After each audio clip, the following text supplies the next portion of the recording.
আসসালামু আলাইকুম এভরিওয়ান, মেঘের আড়ালে তুমি গল্পে 10 নম্বর পার্ট নিয়ে চলে আসলাম। তো বেশি কথা না বলে চলুন গল্প শুরু করা যাক। তিতি এতক্ষণ কাবিরের বুকে মুখ লুকিয়ে থাকলেও হুট করে মাথা তুলে তার চোখের দিকে সরাসরি তাকালো। তার চোখে তখনও কান্নার রেশ, কিন্তু গলায় একরাশ কৌতূহল আর অভিযোগ। তিতি ভ্রু কুঁচকে জিজ্ঞাসা করলো, আপনি আমাকে বিবিজান বলে ডাকলেন কেন? ওই ডাকটা শুনলেই আমার কেমন জানি লাগে। মনে হয় আপনি আমাকে আরও বেশি পচানোর জন্য ওটা করেন। কাবির ল্যাম্পশেডের আলোতে তিথির লাল হয়ে যাওয়া নাকের দিকে তাকিয়ে একটু হাসলো। সে তিথির এলোমেলো চুলগুলো কানের পেছনে সরিয়ে দিয়ে খুব শান্ত কিন্তু গভীর কণ্ঠে বলল, কেন বিবিজান, ডাকটা তোমার পছন্দ না? তুমি কি জানো এর মানে কি? তিথি রেগে গিয়ে বলল, জানি, বিবি মানে বউ বা স্ত্রী। আপনি তো আমায় টাকা দিয়ে কিনতে চেয়েছিলেন, আমায় স্ত্রী হিসাবে স্বীকৃতি দেননি। বিবিজান ডাকটা, এটা কি আপনার কোনো নতুন ফাজলামি? কাবির এবার তিথিকে আরও একটু কাছে টেনে নিল, আর সেই সুঠাম দেহের উষ্ণতায় তিথি আবারও অনুভব করতে লাগলো। কাবির ফিসফিস করে বলল, সব কিছু কি ফাজলামি হয় তিথি? বিবি ডাকটা আসলে কোনো উপাধি নয়, এটা একটা অধিকার। আমি তোমাকে চিনতে ভুল করেছি, এজন্য সরি। তিথি অবাক হয়ে তাকিয়ে রইল। কাবির আরও বলতে লাগলো, তোমাকে বিবি বলতে তোমার মুখটা রাগে যেমন টমেটোর মতো লাল হয়, সেটা দেখতে আমার যা লাগে না। তিথি এবার কাবিরের বুকে একটা কিল মেরে বলল, আপনি একটা আস্ত নাটকবাজ। এখন সরি বলছেন? আমাকে রাগিয়ে দিতে আপনার খুব ভালো লাগে, তাই না? কাবির মুচকে এসে তিথির কপালে নিজের কপাল ঠেকিয়ে বলল, হ্যাঁ, খুব ভালো লাগে। তিথি বুঝতে পারলো এই লোকটার কাছে যুক্তি দিয়ে হারানো অসম্ভব।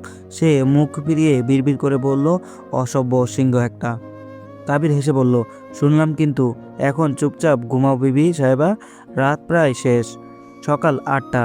জানালার পর্দার ফাঁক দিয়ে আসা সোনালি রোদ সরাসরি কাবিরের খাটে এসে পড়েছে। এসি ঠান্ডা আর রুমের নিস্তব্ধতায় পরিবেশটা একদম শান্ত। বিছানায় কাবির তখনও আধজাগ্রত অবস্থায়। সে অনুভব করলো তার বুকের ওপর বেশ ভারী আর উষ্ণ কিছু একটা চেপে আছে। চোখ খুলে সে দেখলো তিথি তার উপর শুয়ে গভীর ঘুমে আচ্ছন্ন। রাতের সেই ঝগড়া, রাগ আর কান্নার কোনো চিহ্নই তখন তিথির মুখে নেই। সে একদম নিশ্চিন্তে কাবিরের চওড়া বুকের উপর নিজের মাথা রেখে কাবিরের শার্টের মুঠো ধরে ঘুমাচ্ছে।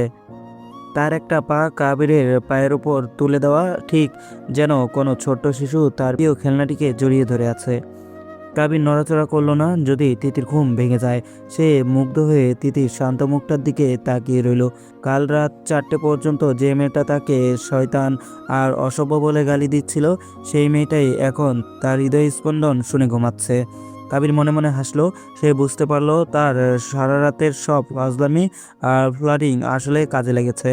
সে তিতিকে এটা বোঝাতে পেরেছে যে ওই সিংহের গুহাটা আসলে তার জন্য পৃথিবীর সবচেয়ে নিরাপদ জায়গা। আগের সব মান অভিমান ভুলে তারা এক হয়েছে। তিথির এই সমর্পণ দেখে কাবিরের মনে এক অদ্ভুত প্রশান্তি এলো। সে মনে মনে ভাবলো, তাহলে শেষ পর্যন্ত বিপিকে মানাতে পারলাম। কাবির আলতো করে নিজের এক হাত তিথির কোমরের উপর রাখলো। তিথি ঘুমের ঘোরেই একটু নড়েচড়ে কাবিরের আরও গায়ের সাথে মিশে গেল। আর নিঃশ্বাসের উত্তপ্ত বাতাস কাবিরের গলায় লাগছে।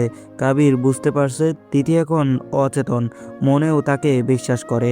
কাবির তার মুক্ত হাতটা দিয়ে তিথির কপালের ওপর পড়ে থাকা কয়েকটা চুল সরিয়ে দিল। এই মেয়েটা তার জীবনে যে কি পরিমাণ ঝড় তুলেছে এটা সে আগে বুঝেনি। সে তিথির কপালে খুব আলতো করে একটা চুমু খেলো। হঠাৎ দরজার বাইরে পোমার হাঁটাচলার শব্দ পাওয়া গেল। কাবির জানে একটু পরেই পোমা এসে দরজার নক করবে। সে ভাবলো তিথি যদি এখন এই অবস্থায় নিজেকে আবিষ্কার করে তবে নির্ঘাত আবার চিৎকার শুরু করবে। কিন্তু কাবির চাচ্ছে না এই সুন্দর মুহূর্তটা এখনই শেষ হয়ে যাক।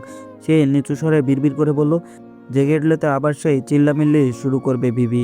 তার চেয়ে বরং এভাবেই আরও কিছুক্ষণ থাকো। স্কুলের পড়াশোনা তো অনেক করলে, এখন একটু আমার ভালোবাসাটা মুখস্থ করো। কাবির তিথিকে আরও একটু নিবিড়ভাবে নিজের সাথে জড়িয়ে ধরল। তার সুঠম শরীরের উপর তিথির এই অধিকার যেন আজ পূর্ণতা পেল। কাবির এখন পুরোপুরি নিশ্চিত এই স্কুল গার্ল এখন পুরোপুরি তার মায়ায় আটকে গেছে। সকাল তখন প্রায় 9টা। রুমের ভেতর এসির হালকা গুঞ্জন আর বাইরের পাখির কিচমিচির ছাড়া আর কোনো শব্দ নেই। কাবির খুব আস্তে করে বিছানা ছাড়লো, যেন তার নড়াচড়াতেও তিথির গভীর ঘুম ভেঙে না যায়। পা টিপে টিপে সে জানালার ধারের টেবিলের সামনে গিয়ে বসলো। কাবিরের চেহারার রাতের সেই রোমান্টিক আবেশের লেশটা নেই, সেখানে কেবল একজন ধুরন্ধর এজেন্টের কঠোরতা। সে ল্যাপটপের ওপর বাটন টিপতেই স্ক্রিনের নীলচে আলো তার তীক্ষ্ণ চোখের ওপর এসে পড়ল। কিবোর্ডে কয়েকটা জটিল পাসওয়ার্ড আর বায়োমেট্রিক সিকিউরিটি পার হতেই স্ক্রিনে ভেসে উঠল অসংখ্য এনক্রিপ্টেড ফাইল আর গ্লোবাল ম্যাপ। সে ফোনটা কানে লাগিয়ে একটা বিশেষ স্যাটেলাইট চ্যানেলে তার আন্ডারগ্রাউন্ড টিমের সাথে যুক্ত হলো। স্ক্রিনে এক কোণায় আরশাদ চৌধুরীর অফিসের ব্লুপ্রিন্ট ফুটে উঠেছে। কাবির এক হাতে কপাল ঘষতে ল্যাপটপের মাইক্রোফোনের কাছে মুখ নিয়ে এলো। তার কণ্ঠস্বর এবার সম্পূর্ণ বদলে গেছে, অত্যন্ত শীতল, নিচু আর পেশাদার কণ্ঠে কাবির বলা শুরু করলো, শোনো, এরশাদ চৌধুরী ভাবছে আমি ওর বিজনেসের ডিল হ্যান্ডেল করছি, কিন্তু আমার মেইন টার্গেট ওই ব্ল্যাক ফাইলগুলো। অপারেশন সাকসেসফুল না হওয়া পর্যন্ত আন্ডারগ্রাউন্ড নেটওয়ার্ক যেন একদম সাইলেন্ট থাকে। কোনো ভুল হলে এরশাদ চৌধুরীর সাথে সাথে আমাদের পুরো প্ল্যানটাই ধসে পড়বে। সে ল্যাপটপের স্ক্রিনে একটা ডিজিটাল ম্যাপ ওপেন করে মাউস নিয়ে একটা নির্দিষ্ট পয়েন্ট আউট করলো। পয়েন্ট বিতে আমাদের লোক সেট করা আছে। তো এরশাদের পার্সোনাল ভোল্ট খুলতে গেলে আমাদের বায়োমেট্রিক ক্লোন লাগবে।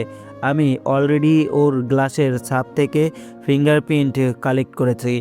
নেক্সট 48 ঘন্টার মধ্যে সার্ভার হ্যাক করে ডেটাবেস আমাদের কবজায় নিতে হবে। তার কণ্ঠস্বর এবার আরও গভীর আর সতর্ক হয়ে এলো, যেন দেয়ালেরও কান আছে। কাবির আরও বলা শুরু করলো, মনে রাখবে, এরশাদ চৌধুরীর নেটওয়ার্ক অনেক গভীরে। ইতালিয়ান পুলিশের ভেতরেও ওর লোক আছে, তাই এক্সিট প্ল্যান খুব সূক্ষ্ম হতে হবে। যদি আমি সিগন্যাল দিই তবেই তোমরা শিপমেন্ট ইন্টারসেপ্ট করবে, তার আগে নয়। আমাদের লক্ষ্য শুধু ফাইলগুলো নয়, ওর পুরো অবৈধ সাম্রাজ্যের রুট ম্যাপটা ফাঁস করা। Just sets up. কাবির স্ক্রিনের দিকে তাকিয়ে একটু বাঁকা হাসলো। ল্যাপটপের আলোয় তার চোখের মণি দুটো তখন যেন প্রতিহিংসায় জ্বলছে। কাবির আরও বলা শুরু করলো, আর একটা কথা, এরশাদ যদি আমার কোনো মুভ সন্দেহ করে তবে প্ল্যান বি এক্সিকিউট করবে। সেক্ষেত্রে ল্যাবে রাখা ওই কেমিক্যাল ট্রান্সফারটা ব্লক করে দিও। আমি চাই না ওই অপারেশন কোনো কোলাটেরাল ড্যামেজ হোক। আমার নজর ওর উপর আছে, ও জাস্ট বুঝতে পারছে না ও কার সাথে ডিল করছে। কথাগুলো শেষ করেই সে কিবোর্ডে একটা কমান্ড দিয়ে দ্রুত ব্রাউজার উইন্ডো পাল্টে এরশাদ চৌধুরীর অফিসের ড্যাশবোর্ড সামনে নিয়ে এলো। ল্যাপটপের স্ক্রিনে এখন এরশাদ চৌধুরীর গম্ভীর মুখ। ব্যাকগ্রাউন্ডে মিলানের সেন্ট্রাল অফিসের ভিউ দেখা যাচ্ছে। এরশাদ চৌধুরী কেবল সাধারণ ব্যবসায়ী নন, তিনি ইতালির অটোমোবাইল সেক্টরের একজন মাফিয়া সমতুল্য প্রভাবশালী ব্যক্তিও। তিনি যখন রাইনার কথা তুললেন তখন মিটিংয়ের পরিবেশটা ব্যক্তিগত হয়ে উঠল। তিনি বলছিল, কাবির, রাইনা ল্যাম্বরগিনির নতুন ইভেন্টের জন্য তোমাকে পার্টনার হিসেবে চাইছে। আমি অলরেডি মিলানের ক্যাথেড্রাল স্কালের কাছে একটা নতুন ভিলা বুক করেছি তোমাদের জন্য। আমি চাই তুমি এবার থিতু হও। কাবির যখন বিনিময়ের সাথে উত্তর দিতে যাবে ঠিক তখনই তিথির এন্ট্রি সব উলটপালট করে দিল। তিথি তখনও ঘুমের ঘোরে। সে জানতো না যে এই ল্যাপটপের ছোট ক্যামেরার ওপাশে ইতালিয়ান এক কোটিপতি তার হবু বরের দিকে নজর রাখছেন। সে পিছন থেকে কাবিরের কাজ জড়িয়ে ধরে আধো আধো গলায় বলল, আপনি এখনও বিবিকে ছেড়ে এই বাক্সের সাথে কথা বলছেন? আমার পেটে ইঁদুর দৌড়াচ্ছে, চলুন না। এরশাদ চৌধুরী চোখ ছোট হয়ে এলো। তিনি ইতালিয়ান স্টাইলে চশমাটা নাকের উপর নামিয়ে বললেন, হুইজ দিস গার্ল কাবির? আর সে তোমাকে বিবি বলছে কেন? তুমি কি বাংলাদেশে এসে আমাদের রায়নাকে ভুলে কোনো লোকাল মেয়ের পাল্লায় পড়লে? কাবিরের কপালে তখন বিন্দু বিন্দু ঘাম। সে দ্রুত মিউট বাটন চেপে তিথিকে এক হাত দিয়ে সরিয়ে দিল, তারপর আনমিউট করে অন্তত ঠান্ডা মাথায় প্রফেশনাল গলায় বলল, এরশাদ সাহেব, উনি আমার ফ্যামিলির একজন মেয়ে। বাংলাদেশে তো জানেনই, কাজিনরা অনেক সময় বেশি ফ্র্যাঙ্ক হয়। আর বিবি শব্দটা আসলে আমাদের একটা কোড ল্যাঙ্গুয়েজ, যা দিয়ে ও চকলেট বা ট্রিট বোঝায়। ও এখনও বাচ্চা। আপনি কাইন্ডলি রাইনাকে বলবেন আমি ফিরলেই ওর সাথে কপি ডেটে যাব। এখন কি আমরা নেক্সট প্রজেক্টে শিপমেন্ট নিয়ে কথা বলতে পারি? মিটিং শেষ করে ল্যাপটপটা সজোরে বন্ধ করলো কাবির। সে ঘুরে তিথির দিকে তাকালো। তিথি তখন বুঝতে পেরেছে যে সে মস্ত বড় কোনো ভুল করেছে। কাবির চেয়ার ছেড়ে উঠে দাঁড়ালো। তার সিক্স প্যাকের পেশিগুলো রাগে আর উত্তেজনায় কাঁপছে। সে তিথিকে দেয়ালের সাথে চেপে ধরে খুব নিচু আর রাগ গলায় বলল, তুমি কি জানো তিথি, আজ তুমি আমার কয়েক বিলিয়ন ডলারের ডিল আর দুটোই ঝুঁকিতে ফেলে দিয়েছিলে। এরশাদ চৌধুরী যদি একবার সন্দেহ করেন আমি ওনাকে মিথ্যা বলছি, তবে মিলানে আমার টিকে থাকা কঠিন হবে। তিথি ভয়ে কাঁপতে কাঁপতে বলল, আমি তো জানতাম না, আমি তো শুধু আপনাকে ডাকতে এসেছিলাম। কাবির এবার বাঁকা হাসলো। সে তিথির একদম কাছে এসে তার কানের লতি কামড়ে দিয়ে ফিসফিস করে বলল, ক্ষতি তো করেই ফেলেছ, এখন এই ইতালিয়ান সিওকে এর ক্ষতিপূরণ কে দেবে? এরশাদ চৌধুরীর মেয়ে রায়না তো আমাকে কয়েক কোটি টাকার শেয়ার দিত, তুমি কি দিবে বিবি? তিথি এবার অসহায়ভাবে কাবিয়ে সিক্স প্যাকের ওপর নিজের ছোট্ট হাত দুটো রেখে বলল, আমি আমি আপনাকে অনেক অনেক পড়াশোনা করে ভালো রেজাল্ট দেব। কাবির হো হো করে হেসে উঠল। সে তিথিকে জাপটে ধরে বলল, রেজাল্ট দিয়ে কি হবে, চলো নিচে। সবাই নিশ্চয় আমাদের এই ইন্টারন্যাশনাল ড্রামা শোনার জন্য ডাইনিংয়ে অপেক্ষা করছে। আজকের গল্পটি এই পর্যন্ত শেষ হয়ে গেল। পরবর্তী পার্ট পেতে অবশ্যই চ্যানেলটি সাবস্ক্রাইব করে রাখবেন। ধন্যবাদ।